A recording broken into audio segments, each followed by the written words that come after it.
Traxxas, Rustler, whether it's a big X-Max. This topic of chargers should have you covered. Hi guys, Brett from Hearns Hobbies, and today I'd like to talk to you about chargers.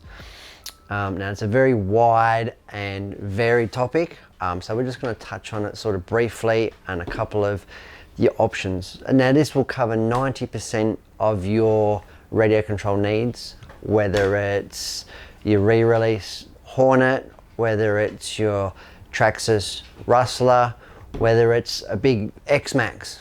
You know, this topic of chargers should have you covered. Anything electric powered, needs charging obviously. So let's jump in and take a look. So first of all, we've got what I call a basic charger, a base model charger that you might find on your ready to run sort of cars, something that uses predominantly a nickel metal hydride. You can see here it's got the Tamiya connector. Fantastic, reliable little charger. You can see here that it charges a couple of different styles. So it will charge LiPo, Life, and nickel metal hydride. Now that's the different chemicals of the batteries, which is a different subject altogether. But for now, we'll look at the charger. So we'll come to it. We're going to put very simple. It's got 2 amps capability. So this battery here at 2400 milliamps, you can bet that that's going to take between 45 minutes and 1 hour to charge. Depends of course on how flat that it is before you start. So, and it's a simple and easy to use, great for kids, great for people who want no mess, no fuss, charging. Simple as plug it in, push the button down, there we go. That is charging, that is flashing away. When that is finished, that will just go to a solid light, and that's when it's time to finish. So in about 45 minutes that will be done. Now the next scale of charger over here is a digital charger. Now it does the same thing, yes, charges batteries, also does a lot more. So it charges a lot of different styles of batteries and can charge them with a bit more power. So this one is a 100 watt unit, so that equates to about 10 amps of power. It also balance charges, discharges, and puts your LiPo mode, your expensive LiPos, into storage, which is valuable, safe, and a really good investment, a really good asset if you're running LiPo batteries, is a charger like this. Now, the menu and the interface system pretty much is all the same. Chargers might look a lot different to each other, but they all effectively run in the same way. So for this one, I'm going to hook up this LiPo here, this 9-step 7600. So I'm going to run you through the process of how I would hook that up. So first thing is we want the battery type. And for that, I'm going to come along to, program select. Going to come along to LiPo. That's the chemical makeup of the battery. LiPo battery. Push enter. Now what do we want to do with it? Do we want to balance charge it? Do we want to put the LiPo to storage? Do we want to discharge it? Or do we want to charge it unbalanced? So the safest, most reliable option is to balance charge your LiPos.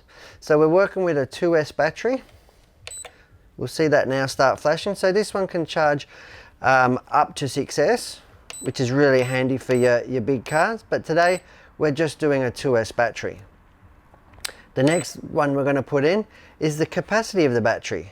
And this is like a safety measure built into the charger to ensure that it doesn't overcharge. For this one here, this is a 7600. That is perfect. And you'll see that that correlates to 1C charging capabilities. So 7.6 amps is what we're going to charge this battery at, which is more than safe for LiPos. So the next step we're going to do then is plug it in. So first we have our main connection, which is a T-style connector on this one, commonly referred to as a Dean's plug. Then we have the balance board connection. Now when we're balance charging, both of these connectors have to be put in, and this is 2S, so it goes into the 2S slot. I'm not sure if you can see that. So that's both connectors plugged in and ready to go. Next thing I'm going to do is push start. So that runs a bit of a safety check, and now we've got a digital display of what's going on with the battery. So we can see now that it's been on for up to sort of 10 seconds now. It's showing us that it's on a LiPo 2S. It's showing us the amperage that's going into the battery, and it's showing us the volts of the battery as it sits. So that's all going to correlate to, it's going to charge this battery in approximately 1 hour as well. And it's going to charge each cell within here. It's a 2S battery, so it's made up of 2 cells. It's going to balance charge as it goes to make it safe and reliable.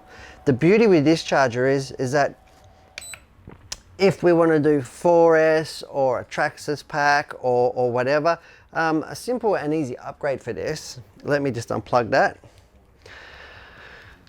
All we have to do is, we've got a Traxxas pack here, you can see it's got a different connector. To expand our charger's capabilities, put on a multi-lead. Now this has a lot of different parts and connections on it. It's a really cheap way to ensure that we've got all our charging needs covered. Now you've got everything from glow plug nitro, radio batteries, XT60, EC3, Tamiya plug like we showed over here in the nickel metal, and of course a Traxxas. So to charge this battery now, I'm going to plug this one in, and we're going to put the 2S connector in. Make sure that none of these are touching. We're going to set this up again. We want to charge it 2S. The battery's capacity is 5200, so we're just going to bring that back down to make sure we're nice and safe. 5.2 amps is perfect. I'm going to start that up, and away we go. So it's as simple as that. So that pretty much has our battery chargers covered. Whether it's something simple and basic like this one here, or whether it's something more advanced like this one here, yeah, you can see that you've got your bases covered and can charge almost any battery for your RC car. That's chargers, and I'm Brett. Thanks for watching.